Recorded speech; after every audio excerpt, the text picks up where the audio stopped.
Hello, gorgeous folks. It's Darice. Welcome back to Moonlight Astro, and welcome to my first video on productivity and planning. I'm really excited about this. If you're new to my channel, thank you for checking us out. And I'm just going to jump right in. I have a free school membership where I'm having people practice having a winding down routine.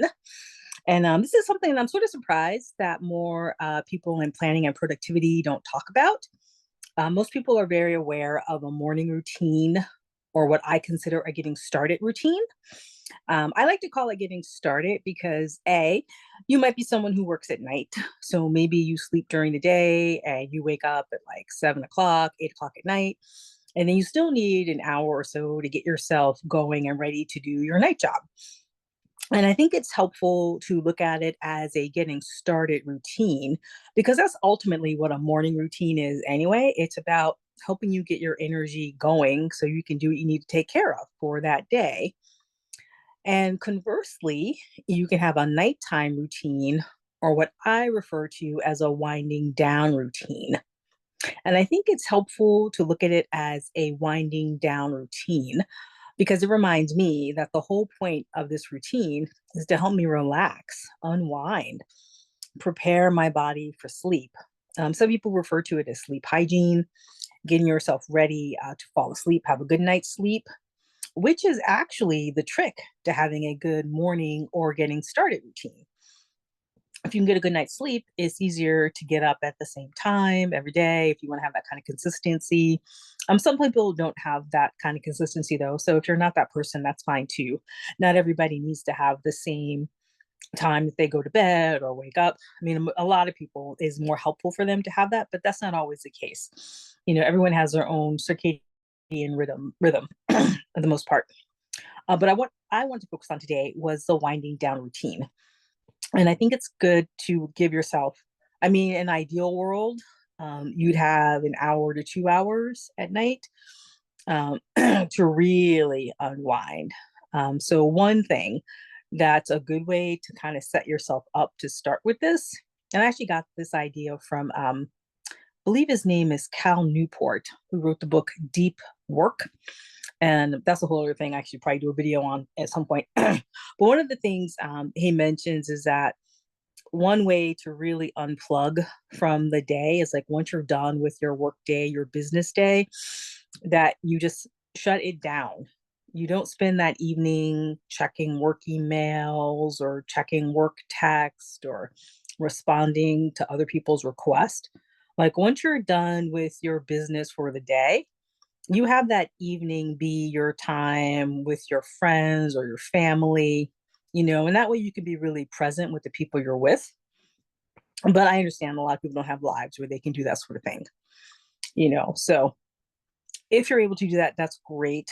But at a minimum, it's ideal to give yourself ideally an hour of winding down time before you fall asleep.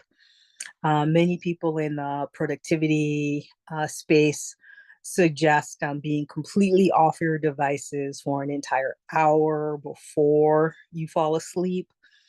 And again, I know that's a big challenge for most of us. I myself am not there yet. But in an ideal world, I would be off of my devices 2 hours before I fall asleep, or at least have like that hour before my final hour of getting winding down. I would be off the devices. So let me be more specific in case that helps people wrap their heads around it. Say I want to be asleep by 11 p.m. 9 to 10 p.m., I would begin doing my weaning off of my devices. So if I am still on the screen, if I'm looking at something on my iPad or my cell phone, ideally it would be a YouTube video that relaxes and calms me down. It wouldn't be the news. I wouldn't be doom scrolling. I wouldn't be emailing people. I wouldn't be texting folks, or I would be just listening to a podcast or a book on Audible, something that's going to help me relax, not something that's going to amp me up or stress me out. And then I would do that from maybe 9 to 10 p.m.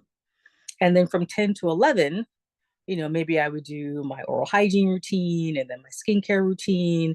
And then I would actually read an actual physical book for like a half hour. And then maybe that last half hour, I would meditate or do like light breathing or light yoga stretches, something that would really help me physically unwind.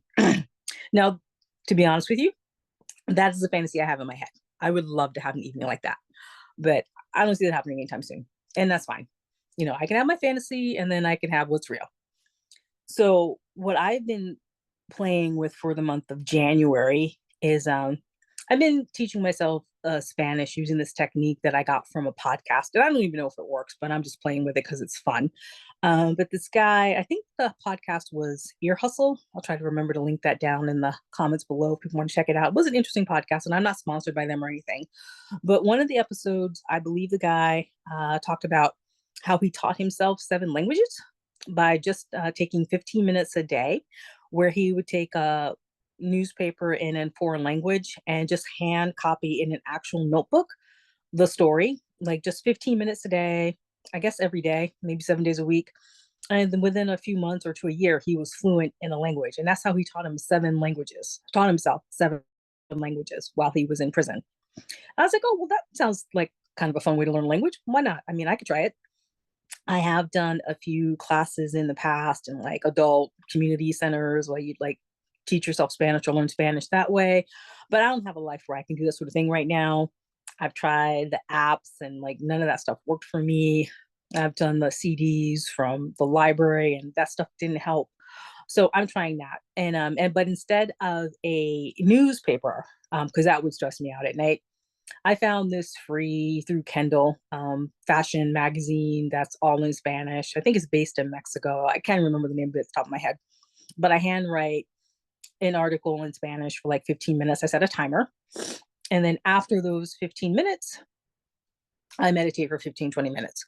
So my winding down routine is basically about a half hour. I mean, I do my whole, like I said, my oral hygiene bit and my face and skincare routine.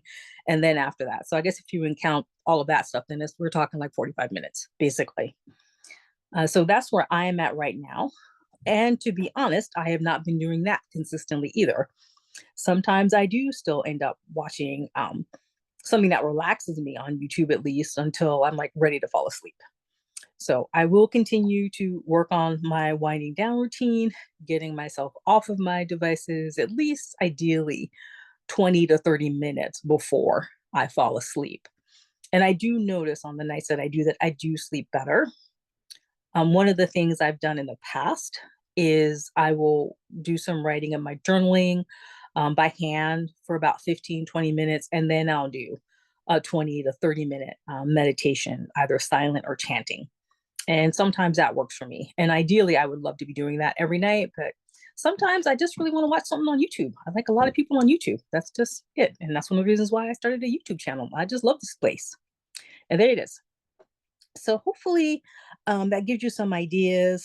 Part of my other winding down routine is having a warm beverage, like maybe herbal tea, or there are all these different like powders out there that you can try that you like. And so, if you're interested in that sort of thing, I know some people who like, what is it?